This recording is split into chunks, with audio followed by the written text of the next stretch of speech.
All right, welcome back to part 3 of the e320 to e55 engine swap. Where we last left off, V6 was out, trans was out, and stuff was kind of pushed over to the corner of the shop. We're around the Christmas time season here, or the weekend after Christmas. I think this is a Sunday. Working tomorrow for a few days before New Year's, and then hopefully I'll get a couple more days to make some progress here. So the E55 engine had some pretty badly leaking valve covers, so we're working on that. I needed to swap a wiring harness from a 2001 E430, later V8 with the 2.8 engine management. Got the harness, got the old harness off of the 113 from the 2000 E55. All the ECUs are at the Mercedes swap shop to be programmed, so when everything gets plugged in, it should say it's a 2002 E320 with the correct VIN, but have E55 software loaded on. So it should all work more or less plug and play. I've swapped the rear output shaft on the transmission from the V6 car to the V8 trans because basically, I think it's going to get me. I know it's going to get me back on the road faster. And if things take too long, I start to lose interest. So I'm going to use the V6 drive shaft, V6 rear end for now. It would be a pretty simple matter of swapping. Well, not a simple matter, but basically, if I swap the rear subframes, assuming I still haven't really done a lot of research to see if it is really just a direct swap, but between a wagon and a sedan. But the E55's got a bigger diff, bigger brakes, of course, bigger sway bar. Doesn't have self-leveling. I'd like to keep that. Got to look and see if I really can. I haven't looked under the E55 that close in the back, but everything will bolt up with the V6 drive shaft and V6 diff. And it's 350 horsepower. I'm not pounding on the car. I'm probably not going to blow up anything. But in the short term, that's going to get this car back on the road a lot faster than me trying to figure out diffs and rear subframes. It'd be easier if I had 2 4-post lifts, but I'm going to have to end up doing the E55 stuff probably out in the parking lot, and it's been raining a lot, so that'll be another day. It'll definitely come out before that car goes off to be junkyard feeding. So we'll walk around. I'll show you what I've got going on the engine. I'm going to send the fuel injectors out too because they have 400,000 miles on them. We're doing all the consumable stuff while everything's apart, and then I'm hoping maybe next weekend we can I can get some help and get the drivetrain back into this car. This may end up being part of that video, or this may just be a short one on its own. So let's walk around. I'll show you what's going on today, Sunday. What is it? The 28th of December. And it's okay. So we got the E55 steering rack here. Everything's in nice shape. Got to figure out. I'll probably swap the wagon. Well, I got to look at the hoses and see if they're different and what's in better shape. The E55 has had a lot of maintenance over the years, so that rack is really nice. The one in the car, the wagon, is kind of sloppy. There's the V6 sitting there, and here we are. Fuel injectors are out. Oh, I've got to pull the intake off also to swap. I don't think I have to swap the NOx sensors, but I took them off of the donor car that gave me the harness, because to get the harness unplugged, you have to pull the intake off, and I thought it's a good time to get all the vacuum lines done and intake gaskets and all that. You also have to swap the 430 throttle body, which is the same size as far as the intake goes, but the wiring connections are different. Here's kind of the most clean 420,000 mile engine I've ever seen. 5,000 mile Mobil 1 oil changes all of its life will do that. Over here we got the injector rail out. I'm going to send the injectors out for refurb. Got part of the valve covers there cleaned up. A lot of parts scattered about. So the goal for today is finish the valve covers. I did the passenger side lower part already. I got to do the top part, which is just Rhines seal, basically. Get this side done, then get the intake off, get all that stuff cleaned up, and then maybe swap the NOx sensors, see if they look any different. The car in the junkyard had half the mileage as this car, and I doubt these have been replaced, so probably put the less mileage version in. And depending on timing, get things cleaned up, maybe get the intake back on, get the throttle body on, kind of button this engine up so it is ready to roll. Oh, I've also swapped the wagon power steering pump over. The wagon it's a tandem pump, so it's got an output for both power steering and it's got hydraulic for the rear suspension. And then as long as I'm keeping the rear suspension, I'm going to need that. I looked while I had the belt off. The belt is actually a very nice, it's in great shape. I bought a new one, but I may just leave it for now. And I checked the pulleys and the tensioners, and everything spins freely. The bearings make no noise. They're factory Mercedes branded parts because this car had been dealer maintained forever. The ones I bought, are aftermarket, and I kind of hate to throw away a good factory German part for something that may not have as much of a lifespan, especially since that's the part that broke when the e320 broke down, which motivated all of this. So we'll get going on this and we'll check back in a bit.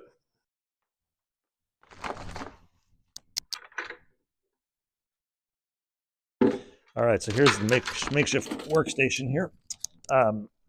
Factory Mercedes valve cover gasket. I'm not sure if I'm on screen or not, but this is an area where using the factory parts does make a difference. I've tried aftermarket on various Mercedes and they never fit quite as nicely as the factory stuff. Made in Ireland, so giving my people a shot here at making a good product. Got my bucket of water-based degreaser that I've had valve cover soaking in for a few days. Doesn't really work that well. Solvent-based stuff is better. But, oops, I'm in California, and what are you going to do? Doesn't look like I broke anything, so that's good. Let's try not to do that again. And let's lay this out here. Let's see, like so. Oh, you know what? I need to put some Renza seal in a couple of spots in the head where these things are, just to help with make sure that doesn't leak. Yeah, the factory gaskets do fit so much nicer. Seems with aftermarket, you're always trying to stretch things to line up properly. I could really use some sort of parts washer. I was thinking maybe a large like ultrasound tank or something that would fit a valve cover in.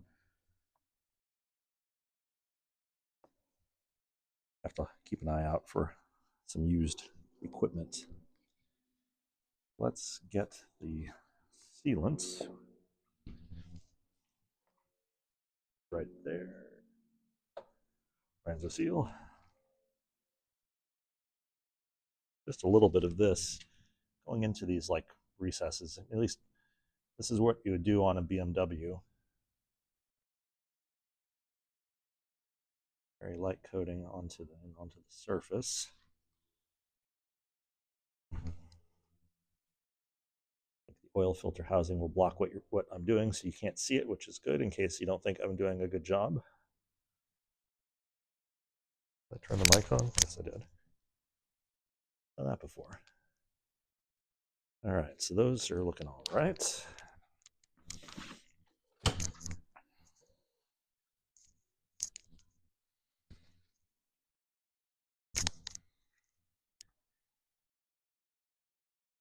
That's seated nicely.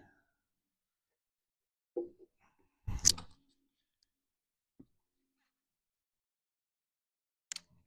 right.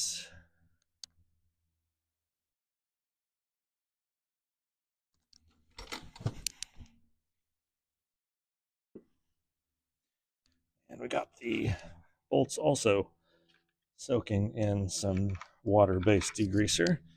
And based on how clean the solution of degreaser looks, I'm guessing it hasn't done much. It doesn't look terrible though.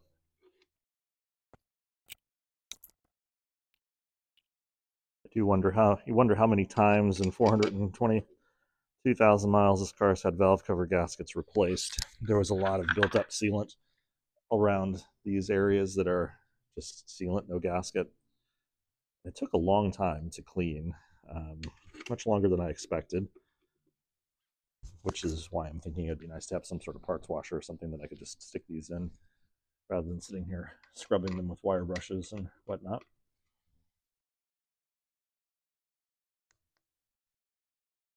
Now, there it is. snug these down by hand.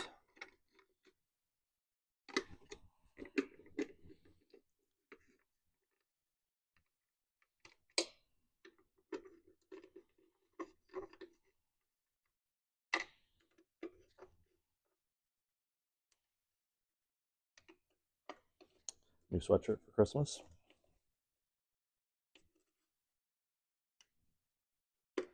Had a string of rain.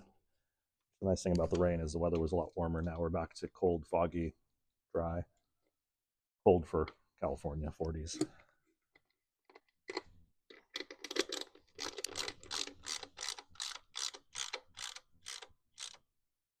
All right. Just snugging this down for now. We still have the long bolts. Once we get this sealant done,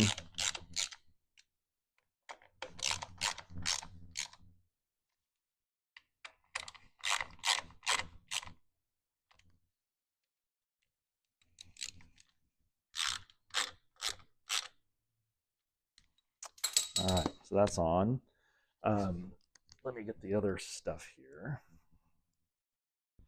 Okay, so I'm going to kind of chase the threads on these small bolts that hold the crankcase ventilation covers on. I've had these break before because, I don't know if you see this, but if you're not easy on the sealant, you'll get a bunch of sealant at the top of the bolt that gets forced down. And then when you try to tighten it, you end up breaking either the bolt or this fragile tower that they bolt into.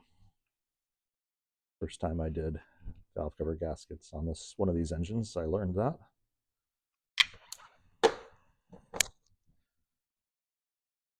I got a little bit of WD-40 down the holes and just kind of running this through. I may like stick a pick in there too, just to see if there's anything at the bottom that's not compressible. But I just want to make sure these run all the way down pretty well. Do I have a pick here? I think I do.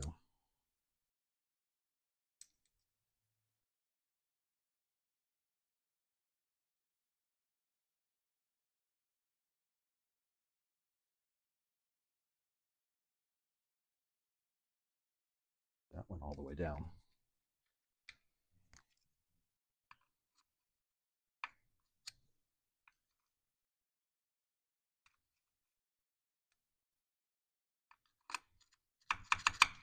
That sounds like it's just solid.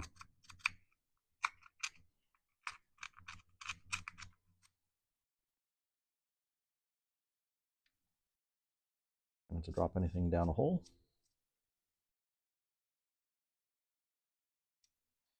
Passenger side is not as large.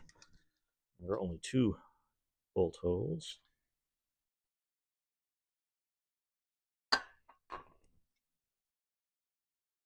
Maybe stick this in here first.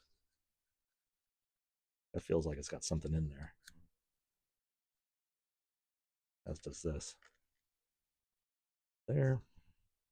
A little more of this. And we've got some stuff floating out for that one.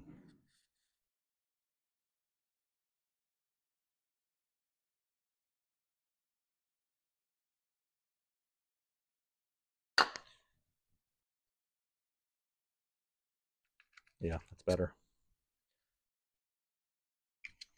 I'm gonna do that again on the other side. And we'll blow those holes out.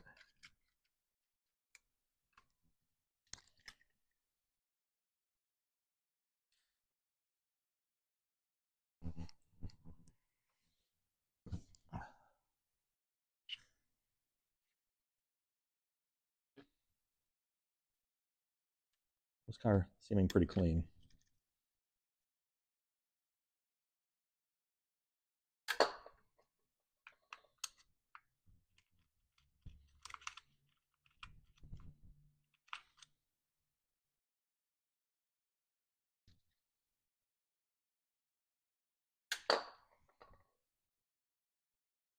Clean these off too, so the seal sticks to it.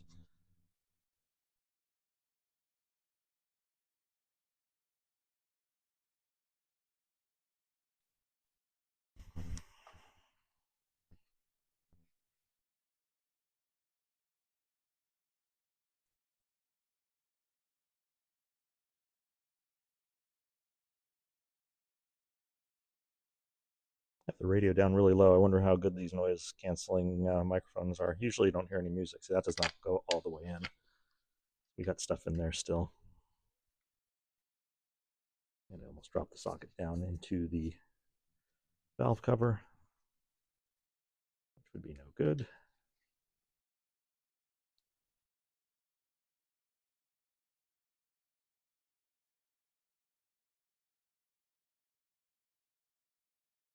You see, that's the same way. I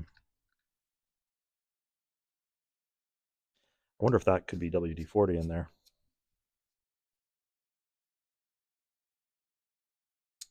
Just some non-compressible liquid. Oh no, it still feels rubbery.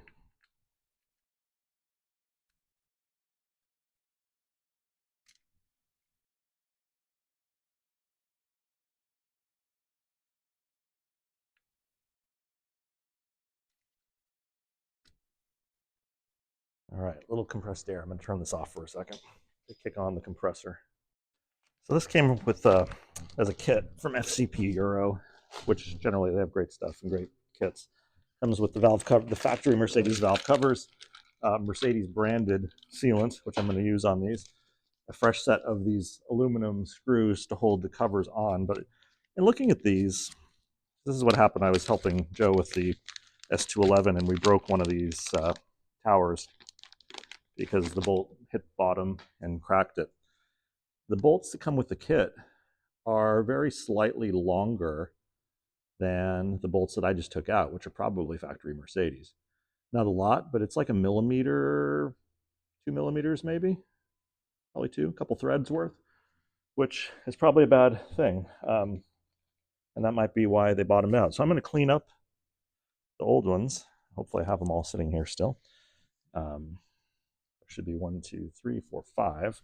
1, 2, 3, 4, 5. Okay. And those are going to get reused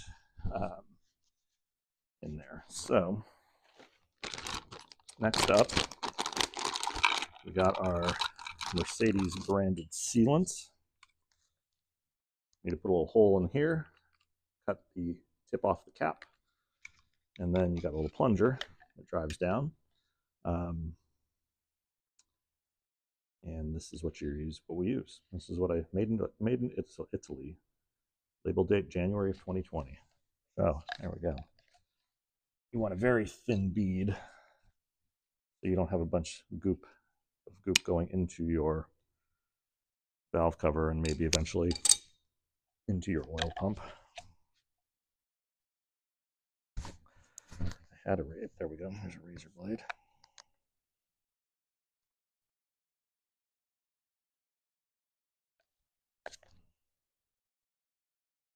That's a good way to cut my leg, I guess.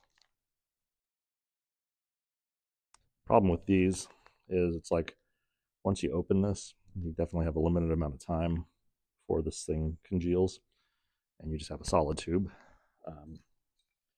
Is this better than wherever it went? Victor Ryan's Rhinzo Seal? I don't know.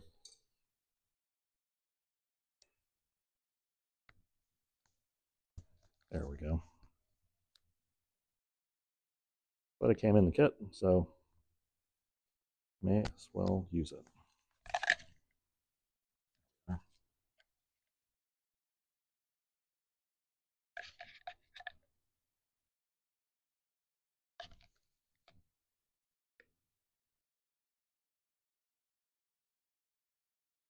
Okay. There's a little trough here that you want to put this in. Probably be better if it were not so cold. Make this hole a little bigger.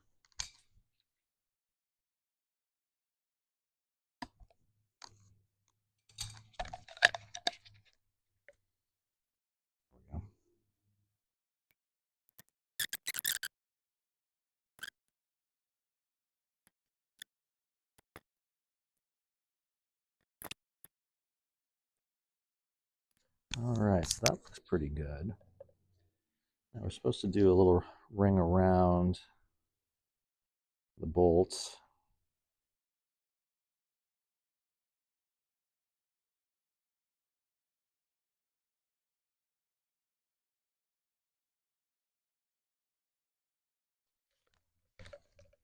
think for the smaller ones, I'm going to actually put them on the surface. Maybe just like a little smear on the surface of the head. Well, maybe there shouldn't be a smear because these are recessed on this piece.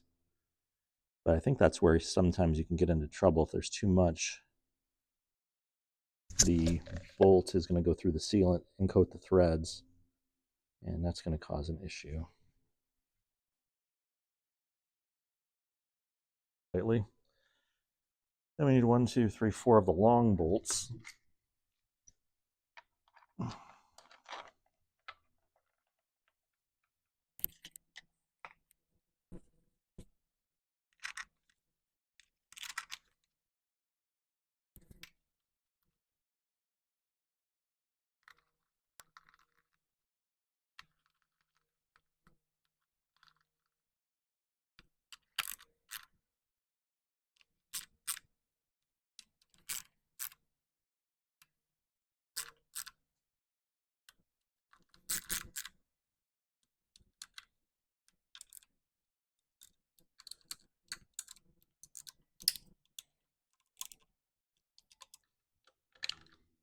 Okay.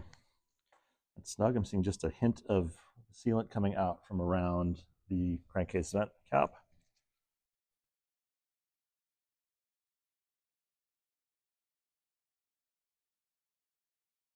Cleaned up oil cap.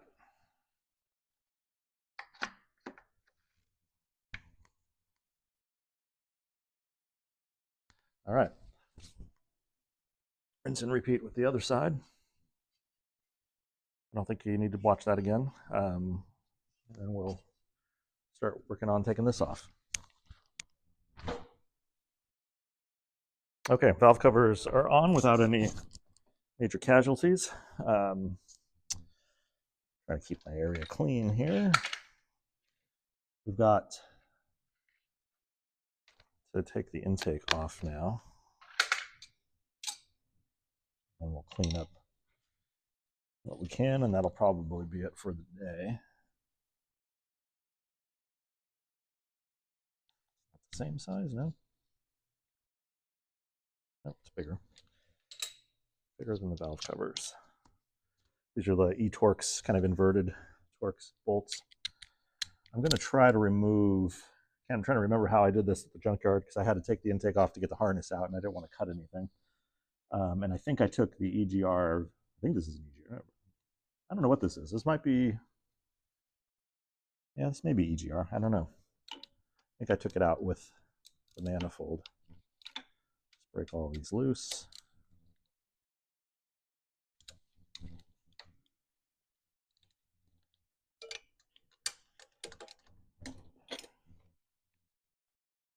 There's one on each side.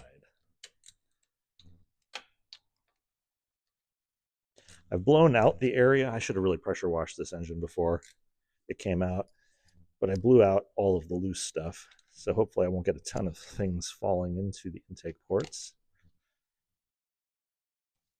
I think this might be the EGR valve at the back.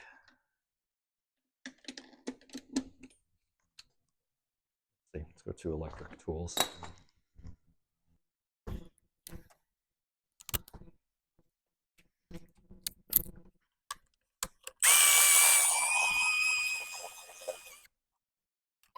Battery's going dead.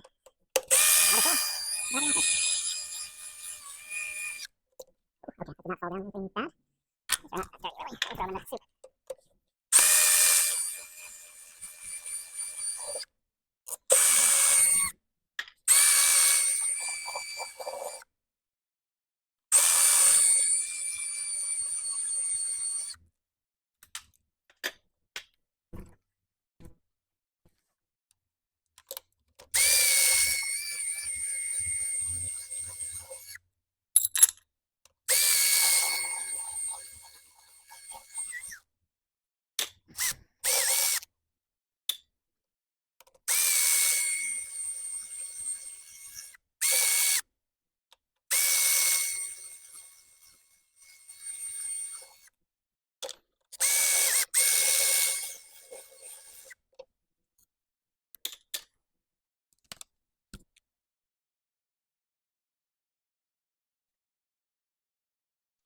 and all that stay in place.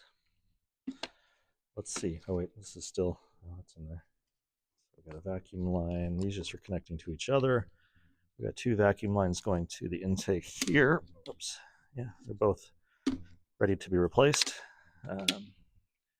Feeding a couple of things over here. Let's just push these through if I can, like that.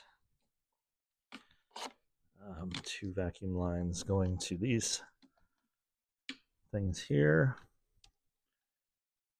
Well, you know, this whole thing is moving together. Let's get all this crap out of the way.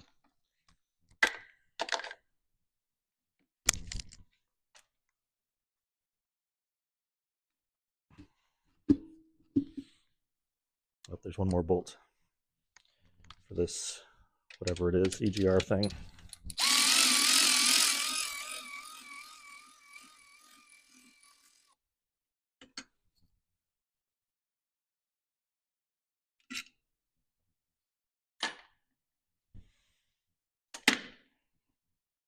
Yeah, there we go. All going to come off at once. Nice, okay. Good. Intake is off. A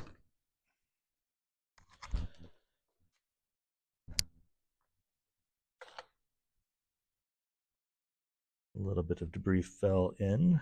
Try to vacuum that stuff out.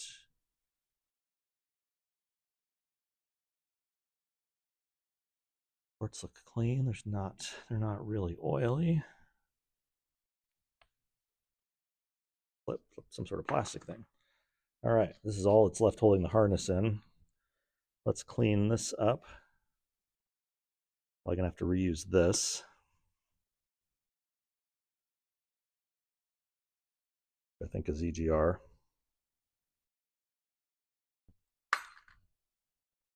And these I have new.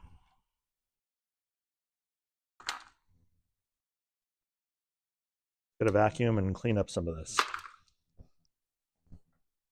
All right, several days have gone by. We're back at the shop. It is New Year's Day. Happy New Year. So I got valve covers on. That's where we left off. I was about to put the intake manifold on with new gaskets. I had to get the intake off to get to where the knock sensors are, so I could unplug the old harness and plug the replacement wiring harness into the knock sensors. I'm also using the newer knock sensors just because they look newer and a couple of years newer on date code. They look like they're the same part. They are the same part number, so they should be fine. One thing kind of confused me, so I put things on hold before I put the intake on. I'll show you that in a minute. I did a little research online and found that it's just something kind of weird with the appearance of the intake on the engine. So I thought I might have been missing something. So we'll look at that in a sec. I've got a few hours or a couple hours, so the goal is to get intake on. I've got some vacuum hoses to replace on the intake for a few things. It'll be easier while it's off. So intake on, throttle body, hopefully, get the wiring harness all plugged in. Depending on how that goes, everything's been taking a lot longer for some reason on this kind of renovation. But if that goes well, then steering rack and front sway bar would be easier to do while the engine's out. There's a little bit more room to work. So, but it's Thursday the 1st, working tomorrow, maybe tomorrow afternoon or Saturday. I got some time on the weekend. So with any luck, maybe we can get the engine and trans in this weekend. We'll see. That'll probably be another video. But let me show you what confused me on this here. It's right here. So here we are looking down on an M113, the 5.4 AMG engine, without its intake manifold on. On the driver's side bank, when you have you put your gasket on, and you think, wait a minute, what's that? And then you look at the intake manifold, and there's nothing that goes there. And then I start thinking, was there something there that I took off? Is it like EGR? But no, EGR is back there. So what the heck goes there? And then I'm looking and I look online and I watched a video of somebody taking their intake off of an M113, and this is just dirty and exposed. And apparently it either doesn't go anywhere, or maybe it allows fluid to drain out or something if water or coolant gets up in here, and it's connected to this opening here that's also going nowhere. So then I thought, I didn't need to make this that complicated. I got an M112 here, which is pretty much the same. And if you get the light right in there, let me get the light. You can see that there is a hole, and I don't know why, but right there, dirty, you know, so I cleaned mine a little bit too good to make it look like it was an actual port. And I don't know, maybe it just kind of drains out through there. I have no idea what it's there for. But at any rate, don't have to worry about that. I thought that was an issue. Thought I was missing something, thought I lost something. But put a new hose here, got those plugged in, and we'll get the intake on and we'll kind of go from there. So now, we're ready to drop this thing down.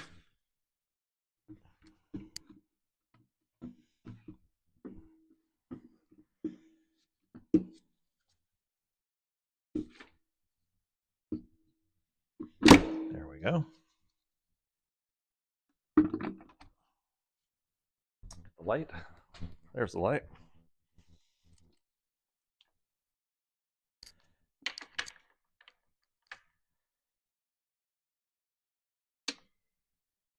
Okay. Downside with magnesium or aluminum or whatever is there's no place for my light to stick. Ooh, now let's remember, where did these go?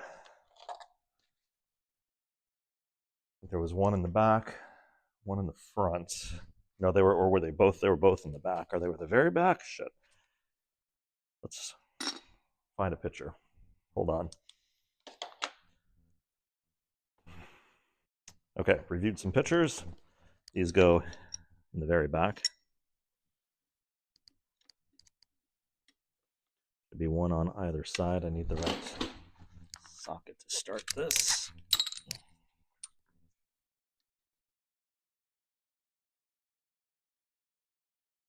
A couple of these bolts started on this side to hold the gasket in place. And then do the same thing over here. Everything is pretty well positioned over here.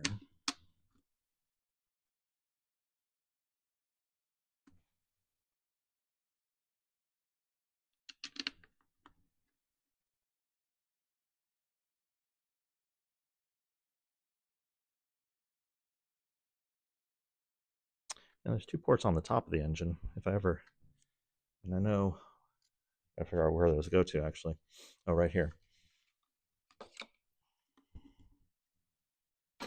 This is why I don't like doing things spread out over time. I forget where stuff goes.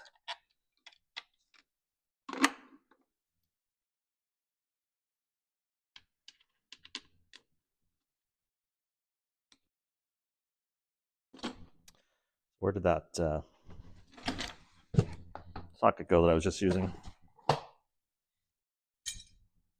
Oh, I put it in my pocket. I didn't forget.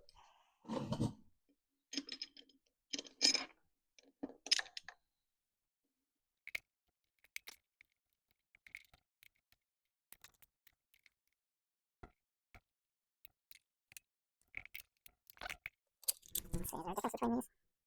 Yeah, let's make it like that. And that's the one I used to lift, so it's got marks in it. This was here. I'm going to put the EGR bolts in first. Then we'll put this bracket in. On the other side, I'll restart it.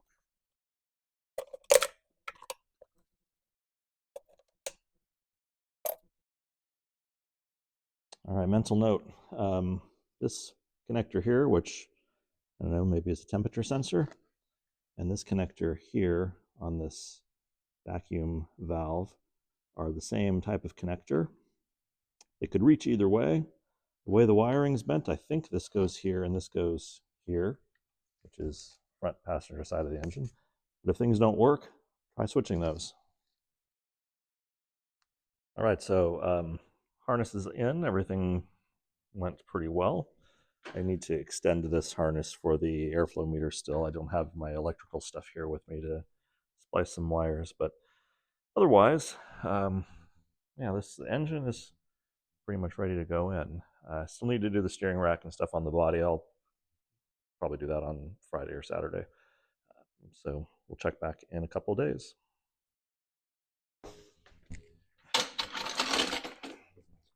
Okay, so there's a couple minor wiring bits that need to be done. The E430 has its airflow meter over on the firewall. So it's, or not the firewall, the fender well. So it plugs in over here. E55 is on the back of the engine, kind of right into this little intake thing here. So this is some of the harness from the E55's harness. The plugs are exactly the same, and the wiring is all exactly the same. So the plan here today is to extend this. I'll probably just use the E55 plug and kind of splice some extra wire. So this is going to plug in over here. And then this is pretty much ready. So then we do steering rack and sway bar in the front, clean up the engine bay. Today's Saturday. Hopefully tomorrow, Sunday, I get some people or somebody to help me. If not, I'll try it myself. But at any rate, then that'll be the next step, get this thing back in the car. Kind of curious. Right now, it's still on its stock V6 suspension. I imagine this is heavier and it's going to lower the car a little bit, which is fine because the car rode pretty high. But I've got the E55. I'm going to plan is to take the springs, shocks, all that stuff off that car and put it on the wagon. But let's get this going and we'll move on.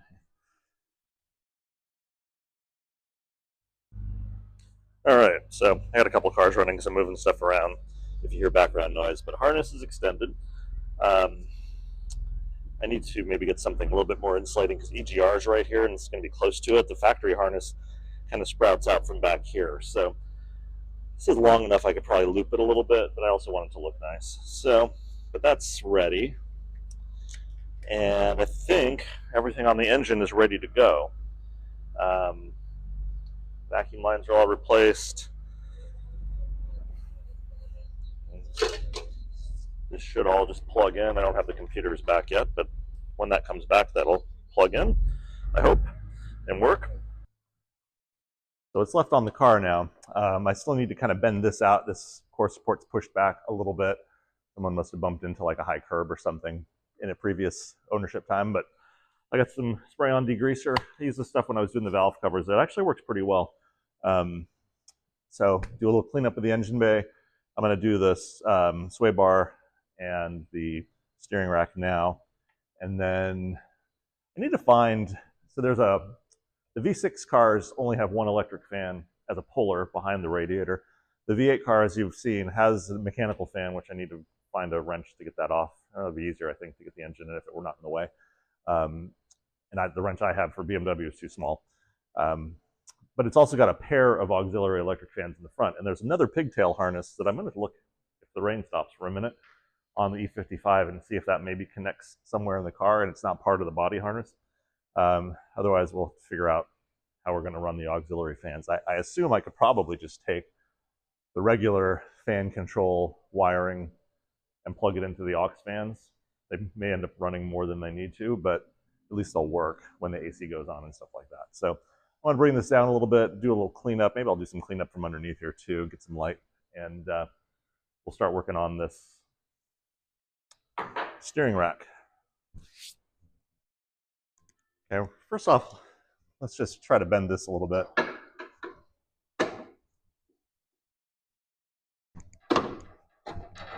Okay, that's actually easier than I thought it was going to be. This would be easier lower down, I think, too.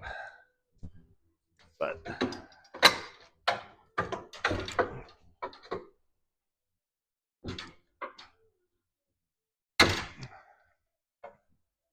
much better.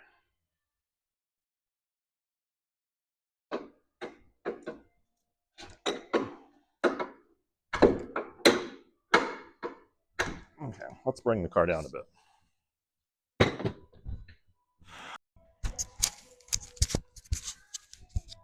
All right.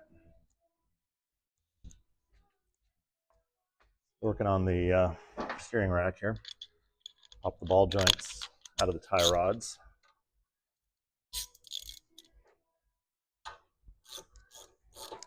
This all came apart very easily on the E55, so let's hope for the same.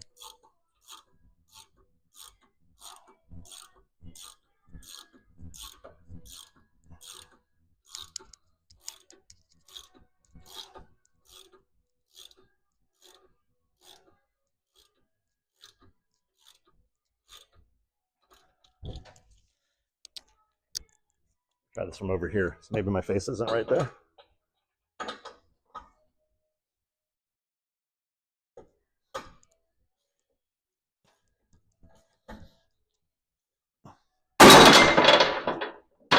Yeah. All right. Good.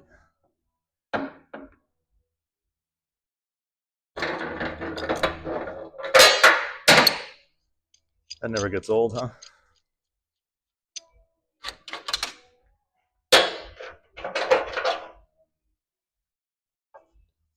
A good plan. I'm not having my head right there, though, I think.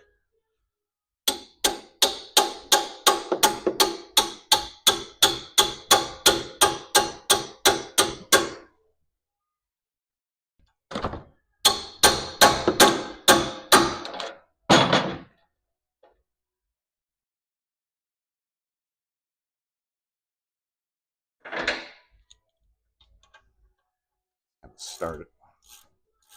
Make sure everything is in place.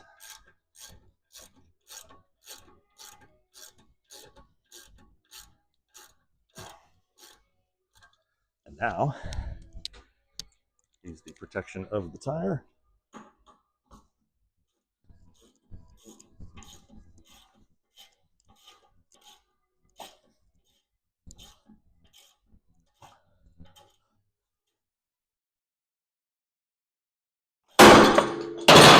Whew. All right. Yeah, those are. This car's front end was kind of sloppy, and the all joints in the tie rods are pretty loose feeling. So next up, 2 bolts for the steering rack. I've already did this part. The return hose looks unique to the wagon because it's got a little pigtail for probably I'm guessing a return, because it doesn't look like a very high pressure hose for the self leveling. So I'm leaving that in place. We'll use it on the new on the e55 rack. And let's see, that looks like a 17. Wonder who's honking out here.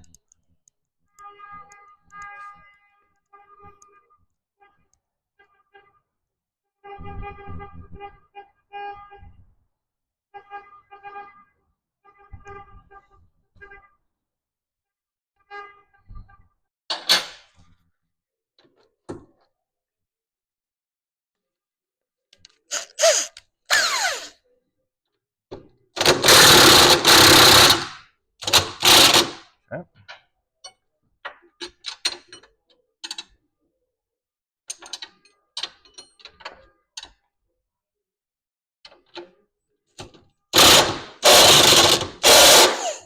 That's not the right size, apparently. Nope, not even close.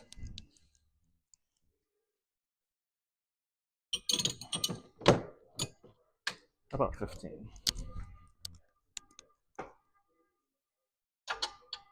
Yep.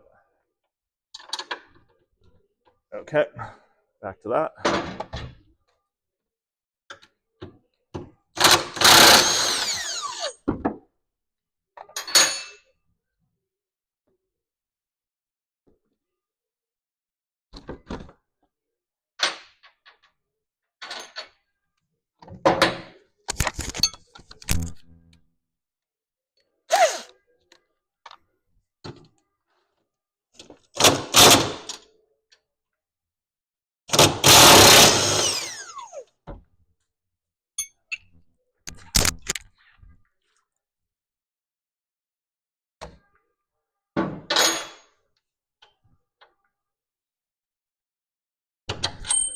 Oh, right.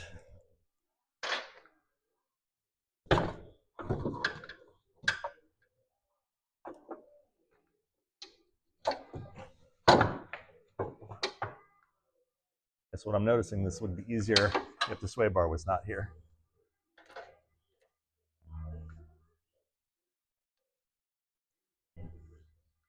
All right, let's get that out. All right, well, I forgot to hit record for some of that stuff that I was doing, but made some good progress.